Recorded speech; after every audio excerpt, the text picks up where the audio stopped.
Well, hi folks. I'm Pastor Steve Herring, and we're looking at Apocalypse. We're looking at the book of Revelation in our Bible study. Now, we began part one with a geography lesson, and that geography lesson had to do with disaster studies. You can go to most major universities and actually take an advanced degree in disaster studies if you want to. Very important thing for a lot of young people today because cities, states, towns all over the country have emergency services managers who are people that need to have a solid understanding of all the complexities involved in any given situation. Okay, now, these are very important things for us to bear in mind, that disasters are complex in their nature, they are overdetermined, and they're not religiously constructed. They happen to everybody in any given area, regardless of how righteous or faithful they may be. And the important thing for us to understand as we go forward is that these things happen, and they happen, they can be devastating in their nature. Now, I mentioned climate change in the previous study, and climate change being what it is, being the reality that it is, will bring us occasionally really bad weather events, and those bad weather events will be interrelated and interconnected with one another. A year ago, who would have thought that COVID would devastate our country so much? 500,000 people died of COVID in this country. That's a huge disaster, and our whole way of life has been changed by this disaster. Highly complex. Anytime you examine any issue, any question regarding COVID, you're going to be immediately confronted with an astonishing level of complexity in that regard.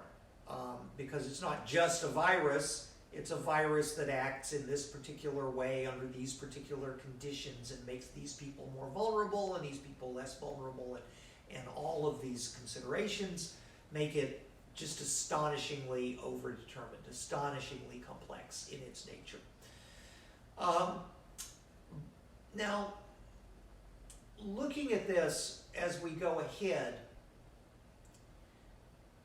this study is very important for us for understanding the role of our faith in this modern time. The role of our faith, what our faith is really good for, and how our faith can help us to face the situations that we will come up against. Year by year, as time rolls forward, we're going to see some really difficult stuff happening. We may well, you and I, may well be caught up in the middle of all kinds of situations that might occur in the not too distant future. This is just the way the world works today. Now, the world is, for us and our viewpoint of it, very different than it was for the ancients, who were the first people to hear the book of Revelation.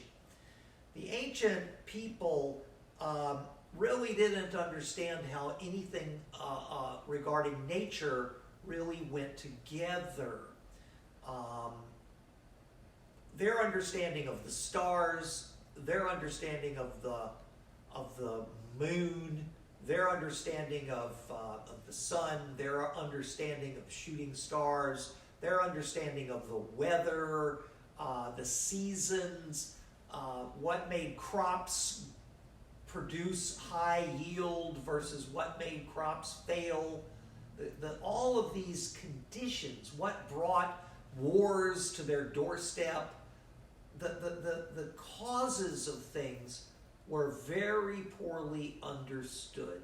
And so the whole basket of causality, or what makes things happen, really came to be put under religion. And the priests of the various temples, of the various gods in the various places, conducted themselves as being the guarantors, the people who would guarantee that one way or another that they would protect you against disaster. All you had to do was service the gods. As long as you served the gods, and at this ancient time in history, what was unique about the Hebrew people was that they had a monotheistic viewpoint. They had one God. But the sacrifices to that God were still conducted in basically the same way. So if you were in Jerusalem in 800 BCE, and you witnessed a sacrifice of a bull to the Lord Yahweh,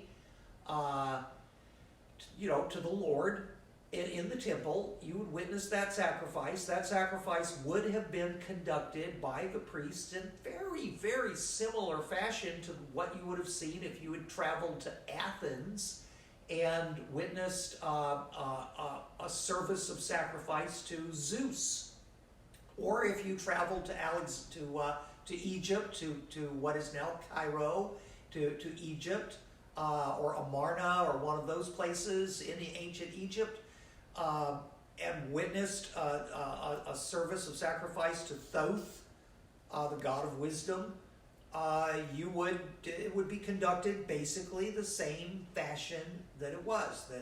That the objective was to pacify or please the god by the conducting of the sacrifice. The sacrifice would be burned on an altar. The smoke of the sacrifice would rise into the sky. The god in the sky would take notice of the sacrifice and then bring good fortune, good results to the people who conducted the sacrifice. Except sometimes the god didn't do that. Sometimes the people ended up getting in a disaster anyway. So the whole way that sacrifices were conducted, the whole way that people worshiped, was really relatively common from place to place. It was just the focus of the worship was different as they understood their various gods differently. So as you went about different places, you would be hoping that your sacrifice would be effective in bringing you good fortune. And that was true across the ancient world. Then in modernity came, and modernity, that's the modern era. The modern era came upon us, and as the modern era came upon us, we began to think differently about what causes stuff. We began to experiment. We began to study things. We began to really see better the causes of things. And so now we live in 2021.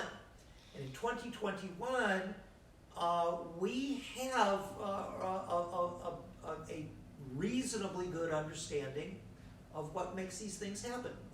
You can study biology, and within biology, you can study virology and epidemiology, biochemistry, genetics, and you can really study a virus and understand how it works. And that's why we have vaccines now against COVID-19. We have those vaccines because people developed them in response to the data they gathered by studying the virus. We spoke of weather forecasts. Okay, we have weather forecasts that will predict hurricanes. The next time we get a big hurricane coming in the news, compare that hurricane with the Galveston hurricane that happened back in the late 1800s. They had no prediction whatsoever. The people of Galveston didn't have a clue that a hurricane was coming, and it was a huge storm, and it came and just wiped out everything on the island. Galveston, if I'm not mistaken, is on a barrier island off the coast of the Houston Harbor. And again, you get this business of now we understand. So now you get a prediction that helps you to manage the storm.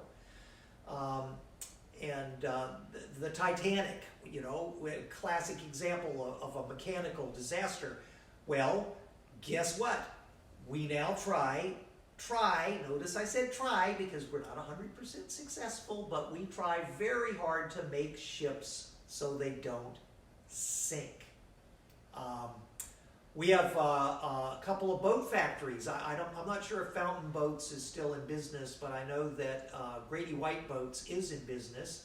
Grady White makes boats down in Greenville, and I can promise you from the bottom of my heart that the folks at Grady White make those boats so they don't sink. They really work on making them safe, you see, so that people can use them and enjoy them and not have them go glug, glug, glug. And this is a hallmark of modernity. The problem is that we are still not the 100% masters of nature. Nature is still nature. It can still pull tricks on us. It can still snow in Texas when we weren't expecting it to ice in Texas. It can cause all kinds of troubles, and we're not prepared for them, and our systems are not prepared for them, and so we can still see prodigious disasters. COVID killed 500,000 Americans because the American government was not prepared for it and not capable at that time of managing the crisis. That's why more people died here than anywhere else in the world. It was just a difference in attitudes toward regulation and government that led to this, partly contributed to this crisis. So my point is this: we demand systems that will be capable of withstanding disasters. And in other words, we expect when a disaster hits any city in the United States of America, the people of that city expect the government of that city to be able to handle the disaster, and it frequently can't. Okay? And so that leads to the people being outraged and upset and having all these problems because they thought the government would handle it and the government didn't handle it. And you see this all the time.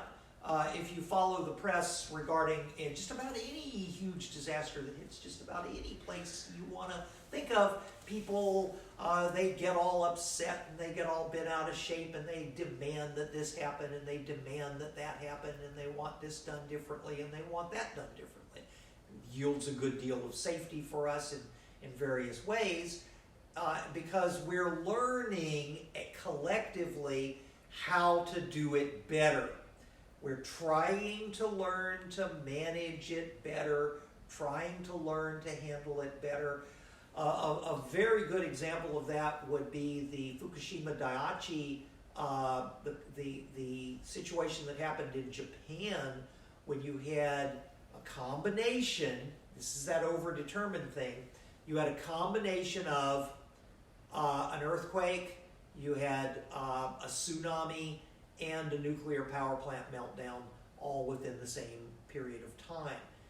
And the amazing thing about that disaster is that the number of casualties, the number of people who actually died was really very small. I think it was like less than 20,000 people for the entire collective disaster, which was remarkable given the population of Japan. And it was withstood because the society of Japan, being a modern society, had developed a variety of protocols to follow to try to keep this thing contained, try to get it under control. And they did. And Japan has gone on and survived, you see.